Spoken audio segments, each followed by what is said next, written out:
Ассаламу алейкум. Илимбайке кандайсыз? Ден соолук иштериң жакшыбы? Менин суроом үй бүлө маселеси боюнча кеңеш алайын дедим. Аябай кыйналып кеттим. Чечим чыгара албай, жардам керек. Мен 32 жаштамын, жогорку билимдүүмүн. Жолдошум менен 5 жыл сүйлөшүп баш кошконбуз. Үйлөнгөнүбүзгө 8 жыл болду. Бул жыл аралыгында 3 балалуу болдук. Турмуш кургандан 3 айдан кийин күйөөм Москвага кетти. А мен боюмда бар болчу. Жолдошумдун ата-энеси каза болгон бир туугандары эле бар. Ушуларды окуп атсам көбү айтат да, окуганды билесиңби деп мага ушинтип жазып атышат да. Ар кандай үтүр точкасы жок, ар кандай жазышат да. Ошон үчүн кечирим сурайм. Өз үйүбүз жок болгондуктан мен ата-энем менен төркүнүмдө турдум. Убакыт өтүп төрөдүм. Күйөөм келген жок. Сүйлөшүп акча салып турчу. Балам 2 жаш болгондо келип бизди Москвага алып кетти. Ал жакта 1,5 жыл чогуу жашадык. Анан карантин мезгили болуп калды, акчадан кыйналып калдык. Жумуш жок, кредит алып, кошумчалап участок алганбыз. Аны төлөш керек. Мен кош бойлуумун, балам менен иштебейм, үйдө отурам. Ошентип биз Кыргызстанга келмей болдук, кайра эле төркүнүмө. Жолдошум кредитти жабайын, үй салалы, иштейин деп калды. Биз макул, жардам болсун, батыраак, үйлүү бололу деп келдик. Негизи канча убакытка келгенибиз белгисиз эле. Арадан убакыт өтүп төрөдүм, бирок атасы дагы келген жок. Төрөсөм барасыз деп келген элем. Чыгаша болот, барбай эле койсом кандай? Андан көрө ошол акчаны берейин деп келбеди. Аябай капа болдум. Билгизбедим. Убакыт өтүп жатты, өзүм баламды чоңойтуп жаттым. Ооруйт, ыйлайт, кошулуп ыйлап алам, баралы десем, каяка келет элең деп ынабайт. Негизи жолдошум башынан эле корс, катуу сүйлөгөн адам эле. Ашыкча сөз сүйлөй алчу эмесмин. Эмне десе макул деп унчукпай эле тынч жашайлы деп. Арада майда чүйдө талаш болот. Чогуу жашабаган соң ага болгон таарынычым күндөн күнгө күчөп жатты. Бизди чакырбайт, акча сурасак салып коет. Ошентип 3 жыл жүрдүк. Бул аралыкта чогуу жашайлы, балдарга чогуу тарбия берели, булардын кылыгын көр деп айтпаган сөзүм калган жок. 3 жылдан соң 2 баламды алып Москвага бардым. Жашап жүрдүк. Өзгөргөнүн байкадым. Телефону блоктолгон, балдарга мага карматпайт. Бир нерсе барбы десем жок дейт. Ошентип бир күн телефонун ачып алдым. Ачсам эле бир кыз менен сүйлөшүп жүрүптүр. Жазышканын колтап коюптур. Бири-бирине жөнөткөн жылаңач сүрөт видеолорун көрүп калдым. Ызычуу болду. Ким деп сурадым. Өзүнүн эле айылдагы күйөөсү жок, жеңил жүргөн, мындай айтканда сойку кыз экен. Ошол күн менин жан дүйнөм өлгөн күн болду. Ошол күндөн бери өзүмө келе албай шоктомун. Кантип ушундай болот дейт. Эми чечим чыгара албай атам, жардам керек дейсиз. Эми буга сизге ким жардам берет? Сиз өзүңүз чечишиңиз керек да. Сиз аны жакшы көрөсүзбү? Ал сизди жакшы көрөбү? Ошону чечишиңиз да. Dream Journey компаниясы жана мен сиздерге Каражыгач эмерек салонун сунуштайбыз. Бул жергиликтүү өндүрүш, Бишкектин жанында чыгат. Бул демек эң арзан баалар. Бизде болгон материалдын баары бизден чыгат. Бир гана нерсе, бул боектордун баары Италиядан келет. Ал эми кездемелери, эмеректин сыртында кездемелердин баардыгы булар Түркиядан келет. Калган баары Кыргызстандан чыгат. Демек мунун баасы дагы жакшы, ылайыктуу. Ошол эле учурда Карагач эмерек салонунда силерге ылайыктуу, индивидуалдуу, жеке адамдын көз карашына ылайыктуу, же болбосо дизайнерлерди алып келип, кандай эмеректи чийип бер десеңиздер, булар чийип беришет. Андан тышкары Карагач эмерек салонунда туугандар 3 жылдык кепилдик бар. 3 жылдын ичинде эгерде эмерегиңиздер кичине бушап калса, же бир жери сынып кетсе, же дагы бирдеке болуп болсо, жасап беришет, же толугу менен алмаштырып беришет. Андан тышкары өмүр бою ушул эмерек салону, Карагач салону, эгер ушул жерден алсаңыздар, бүт баарын техникалык кароодон өтүп турасыңар. Жасап берет, оңдоп берет, боеп беришет.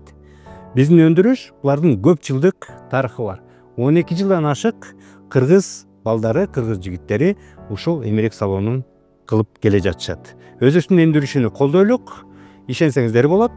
Сапаты эң жогорку деңгээлде, ал эми дизайндары, материалдары бул заманбап эл аралык деңгээлде деп айта алабыз. Шилтемелер аркылуу келип караңыздар, же болбосо салондогу дүкөндөргө кириңиздер.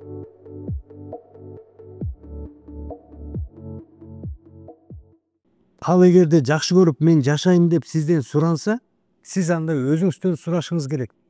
Эми бул менден суранып атат, жашайм деп, жакшы көрөм, сүйөм деп атат. Анда мен муну менен мындан ары жашай аламбы же жашай албаймбы деп өзүңүздөн сурашыңыз керек да.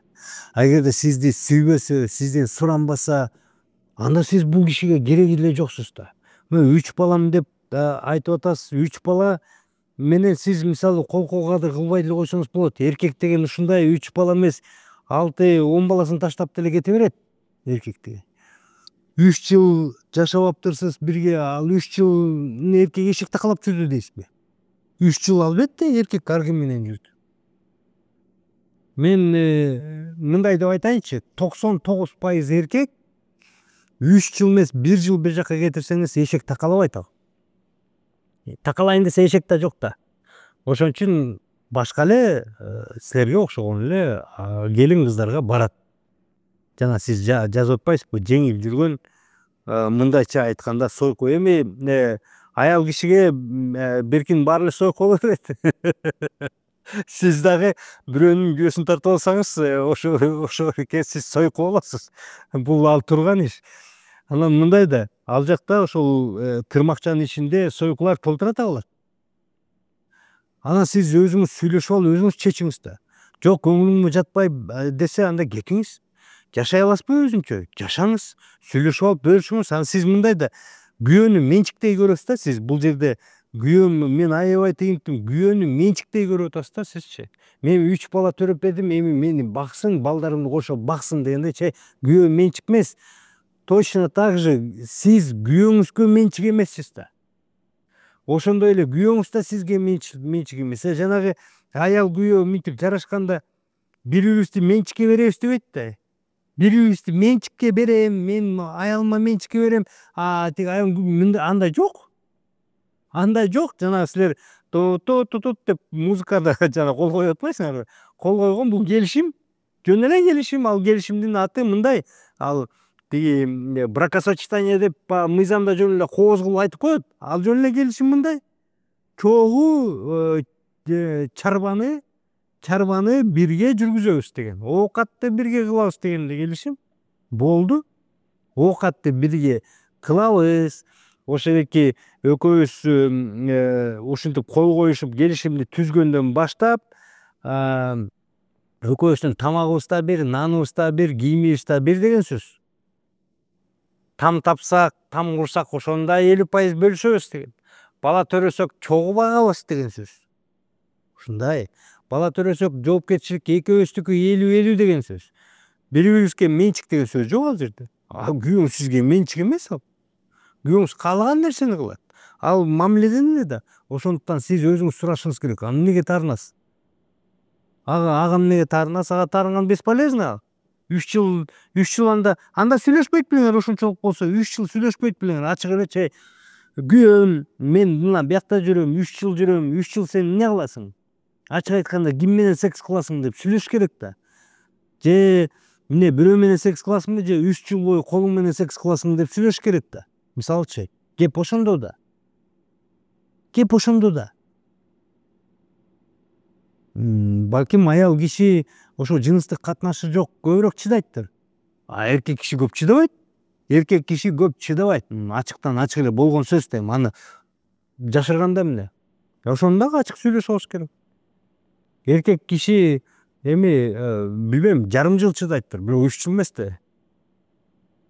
3 жыл эмес айланайын. Андай эркекти көрө элекмин мен. Анан жүрөт да, анан ошоки сиз айткандай жылаңач сүрөттөрүн бири-бирине жөнөтүшүп коюп, анан 3 жыл бирөө менен бирдеке кылыш керек болчу да. Ошондо эле ошон үчүн өзүңүздөн эле сурашыңыз керек. Мен мындан ары бул киши менен мен жашай аламбын. Негизи могу 3 баланы төрөп атканда ойлонуш керек болчу да. Тиякта ал киши эмне кылып жүрөт, тиги жолдошуңуз Москвада? Акча анча мынча салып береткен го сизге, эмне кылып жүрөт? Ошол силер төрөгөн баланы дагы в том числе багалы деп жүрөт да. А мисалы баланы 3 жыл 3 баланы шагыратып төрөй бербей, мисалы биринин аркасына бирден шашпай төрөсө болот беле, бирди төрөп коюп, анан чоңойтуп чочойтуп, анан эгерде шартыңар алыңар келе турган болсо, мүмкүнчүлүгү болсо дагы бирди кылып. 3 төрөдү, ал кетти, тияка барып акча табайын деп, болду ошол да. Ребята, у меня на груди это пик Манасло. Это 8163 метра. Эта футболка была изготовлена для первой исторической экспедиции в Гималайи кыргызских альпинистов. Я имел честь быть в составе них. И те дни в 2022 году, они останутся в моей памяти на всю жизнь, как огромное, яркое и, безусловно, для меня великое событие, которым я очень дорожу.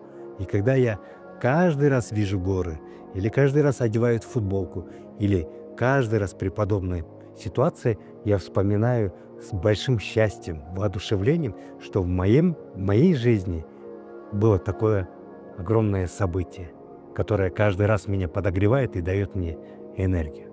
И я вам предлагаю ощутить то же самое, такие же ощущения получить. Друзья, компания Dream Journey и я, мы объявляем очередной тур, на этот раз в Гималайи, до базового лагеря Эвереста. 5400 метров в высоту. По дороге в Эверест мы будем ходить, это 13 дней приключения. Каждый день мы будем ходить по 5-6 часов. Мы посетим обязательно великий город Намче. Это столица всех альпинистов мира. Мы обязательно пойдем до базового лагеря Эвереста, дотронемся до подножия горы Эвереста. Вы собственными глазами увидите самую высокую точку нашей планеты. Ребята, по дороге вы обязательно подниметесь на пик Калапатар. Это более 5550 метров. Вы обязательно увидите контрастный и колоритный город Катманду. Погуляете в Катманду, и вы окунетесь вообще в другой, совершенно другой мир. Мир добрых людей, красочных людей. Вы увидите очень много разной культуры другой, совершенно другие традиции. Оставьте у себя такое яркое впечатление. И вы после Гималаев вы ощутите, что вы не зря это все прожили. 14 дней, 13-14 дней приключений. Это приключение начнется 10 мая по 23-24 мая. 13-14 дней. Это не такие большие деньги, но я вам гарантирую, ощущения останутся на всю жизнь. По ссылкам переходите, записывайтесь, пишите и регистрируйтесь. Регистрация уже началась, естественно, места ограничены. Идемте, увидим самую высокую точку Земли собственными глазами и дотронемся до подножия. Же мисалы эгерде биздин бизнесибиз сонун болчу, акчабыз мол болчу, анан ошондо биздин мисалы 3 баланы кенен бакканга шартыбыз бар болчу, бирок банкрот болуп калдык десеңер бир жөнүндө. Башынан эле ушундай экенсиңер да, мисалы абалыңарчы, материалдык абалыңар. Анда кайсарыңарга 3 баланы төрөсө, 3 баланы төрөгөндөн кийин кетти, а кеткенден кийин 3 жыл жүргөндөн кийин аны эмне кылыш керек? Кеп ошондо да сиз өзүңүзгө чечишиңиз керек муну менен. Андан ары жашайсызбы, көңүлүңүзгө жатабы, ичиңизде жылуулук калдыбы, ал кишинин ою сизге кандай, жылуулук калдыбы, сиз менен жашайын деген ою барбы, же тиги сойкусуна кетейин деп атабы, сүйлөшүп алып анан аныктап алып кетиш керек. А эгерде жок, мен бул киши сок жашай албайм, мен өлөм, күйөм, бул жок ачка да калам десе, анда ошондой эле отуруп, ошонун чыдап, анын сойкусуна, анын башкасына чыдап жашаңыз. Жашоонун мыйзамдары татаал. Жашоонун мыйзамдары, шарттары ушундай.